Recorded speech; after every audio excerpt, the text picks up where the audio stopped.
Good morning all of you. आज मैं morning assembly में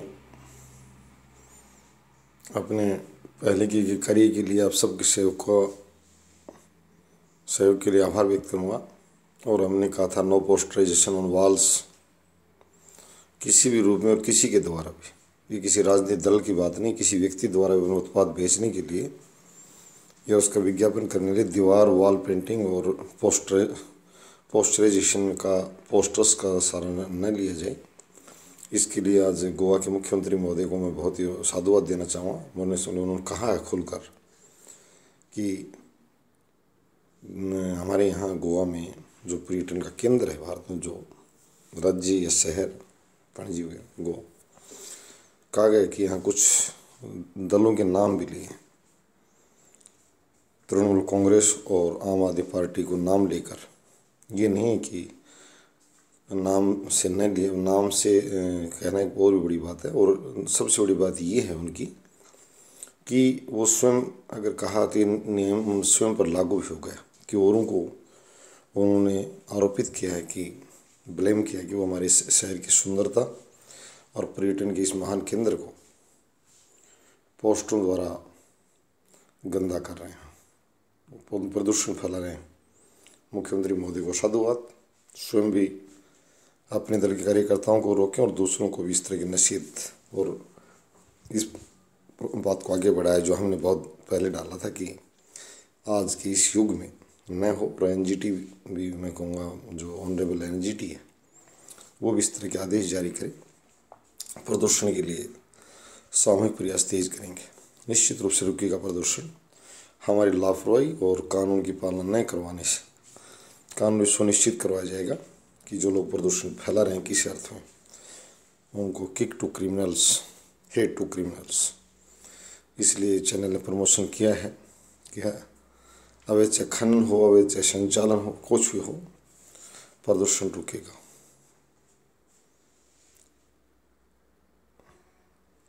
ये चोरों की चर्चा जो चल रही है, मैं उस पर भी बता रहा हूँ कि एक चोर के पास इतनी राशि मिली, ये भी चर्चा का विषय ना बने। आज मैं साफ कर देना चाहता हूँ, चोर को जिसने पकड़ा और पकड़वाया है उस भाई को नमन, पुरस्कार की उसके लिए मांग। वो चोर किसका है? वो चोर भारत माता का बेटा है, पुर्तगाल से नहीं आया, यहीं का है। और यहीं भारत माता के चोर बेटों के साथ मिलकर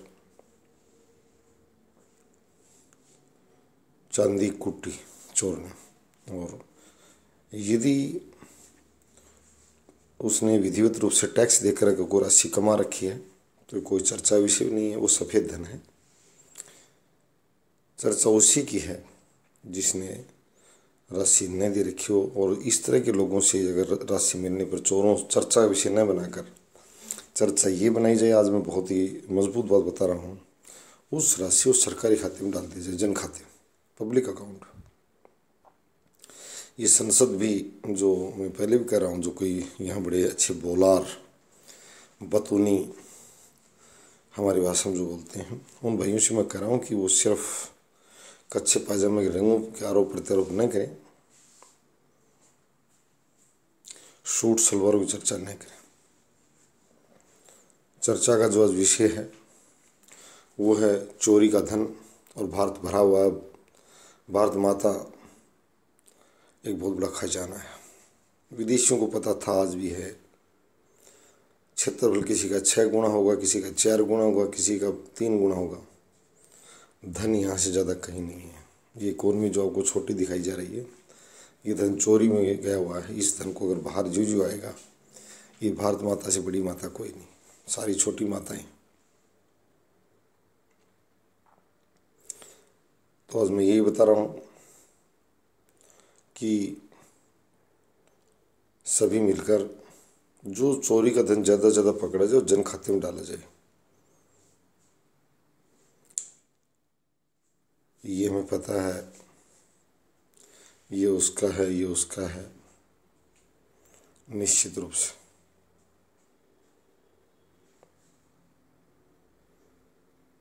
सहेलीबाजी यहाँ चलती है चोरों के लिए, वो भी हमें पता है कि उसको महिला आयोग के अध्यक्ष बनाया जाएगा, ये उसकी सहेली है। मैं कहता हूँ भारत माता की वीरांगनाओं को बनाया जाए, भारत माता की शिक्षित बेटियों को बनाया जाए। मैं यहाँ के मुख्यमंत्री और प्रधानमंत्री राजनीतिक दलों से कहता हूँ, आपकी कार्यशैली को सब जानता है। आज जो चोर नज़र आ रही है, जी सीडी पूछताछ कर रही है, कल अगर वो भारत रत्न लेने के लिए खड़ी हो जाए, इनकी कार्यशैली को देखते तो कोई आश्चर्य की बात नहीं है। ये नहीं,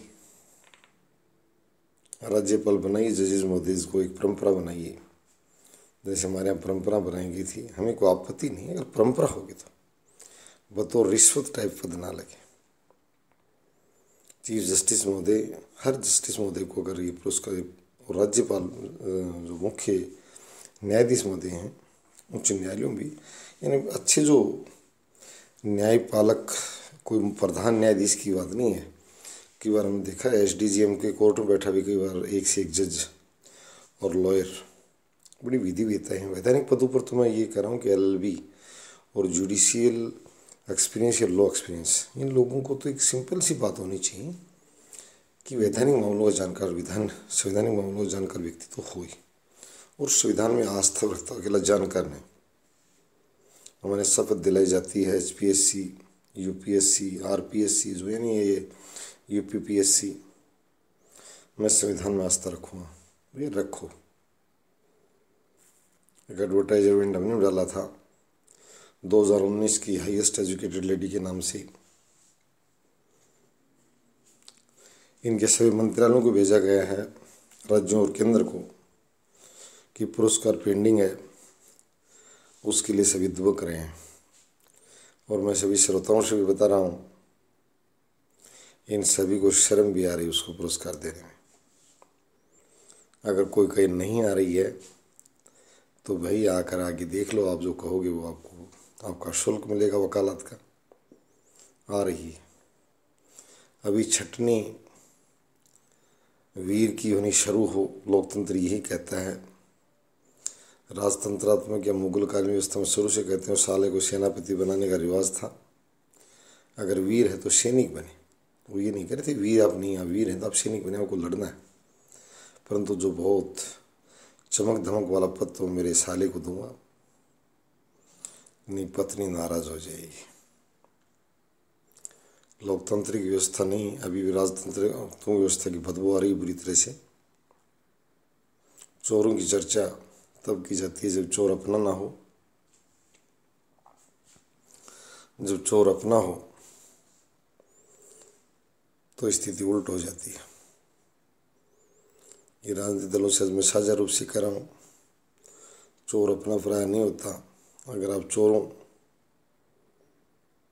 के साथ जीना सीखेंगे, में पता लगा, तो हम आपकी शक्ल देखना पसंद नहीं करें, भाषण सुनना तो दूर की बात है। हमें पता लग जाए कि भारत माता का बेटा नहीं, लॉर्ड कॉर्नवालिस का पोता है। ये शाला बदमाश जो बेकार में हमारे बच्चों के कान खा रहा है, लेना एक नहीं है, दो देना दो नहीं। इन लोगों को साफ बता देना चाहता हूँ, आरोप प्रत्यारोप से नहीं, हर अपराधी की कॉल डिटेल खंगाली जाए, इस युग में बहुत ज़रूरी है। अपराधी के कार्य को जो लोग करने वाले हों, अनेक बार सामने आ रहा है कि पुलिस से भी बात साठ-गांठ के प्रमाण मिले हैं। उत्तर प्रदेश के एनकाउंटर में देखा गया था कि अपराधी को कि पुलिस की, वहाँ के स्थानीय थाने की संलिप्तता सामने आई थी। और मैं पुलिस अधिकारियों से कहता हूँ जो कल कह रहे थे नोटिसिंग जारी कर रहे for insulting the police officers, वो सामने आए, मीडिया में लिखा रहा, हम कह रहे हैं क्या वो सत्य था? असत्य था? आपके 2 डीजीपी केपीएस गिल, रुपुल बजाज छेड़छाड़ मामले में जो दोषी ठहरा गया, मैं पुलिस वालों को कह रहा हूँ कि वो सत्य था, असत्य था? पुलिस आईपीएस लॉबी को कर रहा हूँ, मैं कांस्टेबल लॉबी से बात नहीं कर रहा। वो बेचारे अपना काम कर रहे हैं, उनको कौन करने देगा बदमाशी? 24 घंटे निर्देश मिलते हैं उनको, ये करो वो करो। उनकी क्या औकात है कि वो ऐसा ना करें। समस्या तो उसके साथ है, इसको कौन समझाएगा बेलगाम को। केपीएस गिल, रूपल बजाज के साथ बदतमीजी की, और एक हरियाणा का डीजीपी जिसको बार बार कई मुख्यमंत्री और उनकी सरकार एक्सीलेंट करी थी, बहुत गिरौनी हरकत में संलिप्त पाया गया था। बाद में उसको बहादुर न्यायाधीश ने दंडित किया था, परंतु उसको किसी अदालत ने कैसे बरी कर दिया मुझे नहीं पता। और आज भी भारत की न्यायपालिका में कहता हूँ कि न्यायपालिका मुँह पर काला कलंक है उसको बरी करना, से बरी किसी ने भी किया हो। जिंदा हो नार्को टेस्ट करवा ले, यदि वो आदमी निर्दोष हो तो जो कहेगा वो सजा हम पाने को तैयार है। मैं प्रधान न्यायपालक महोदय से भी कह रहा हूँ कि इस तरह के संगीन और भ्रष्ट जजेज को नंगा करें, नंगा करके पीटें इनको। वो बेटी करा रही है शौर्य से कि उस दुष्ट को, उस नीच को, उस गिरे हुए को किसी ने ये कह दिया कि तू निर्दोष है, बरी कर दिया गया।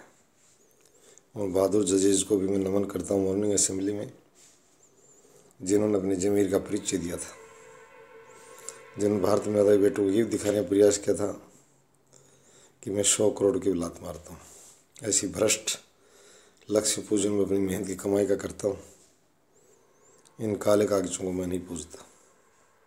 हैं यही हैं, एक आम परंपरा में यही मॉर्निंग असेंबली साझा करने जा रहा हूँ।